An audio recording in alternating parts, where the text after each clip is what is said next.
Supreme court bar association और JUI ने सदारती reference पर अपना तहरीरी जवाब सुप्रीम कोर्ट में जमा करा दिया है। बार ने अदम एतमाद की तहरीक में रुकने पार्लिमान के वोट के हक को इनफरादी करार दिया। जवाब में कहा गया है कि आर्टिकल 95 के तहत डाला गया हर वोट गिनती में शुमार होता है।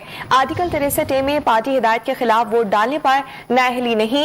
JUI ने अपने जवाब में मौक़िफ़ इख्तियार किया है कि स्पीकर को अराकीन के वोट मुस्तरद करने का इख्तियार नहीं दिया जा सकता। इसी हवाले से मजीद तफसीलात जानते हैं। डॉन न्यूज़ के नुमाइंदे हसीब भट्टी हमारे साथ मौजूद हैं। हसीब, बताएगा क्या तफसीलात हैं मजीद?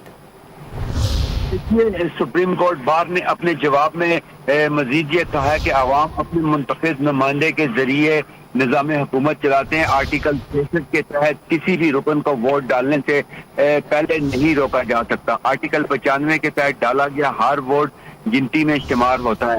हर रुकन कौमी असम्बली अपने वोट का हक इस्तेमाल करने में खुद मुख्तार है। दूसरी JUI की जानिब से सुप्रीम कोर्ट में जमा कराए गए बयान में ये मजीद ये कहा गया कि तहरीक इंसाफ में पार्टी इलेक्शन नहीं हुए, जमात सिलेक्टेड ओहदेदार चला रहे हैं। सिलेक्टेड ओहदेदार आर्टिकल 63A के तहत वोट डालने या न डालने की हदायत नहीं कर सकते। स्पीकर को अराकीन के वोट मुस्तरद करने का अख्तियार नहीं दिया जा सकता। लाजमी नहीं कि अदम एतमाद पर वोटिंग से पहले ही रेफरेंस पर राय दी जाए। जी हसीब भट्टी इस मुतालिक आप अपडेट कर रहे थे, बहुत शुक्रिया आपका।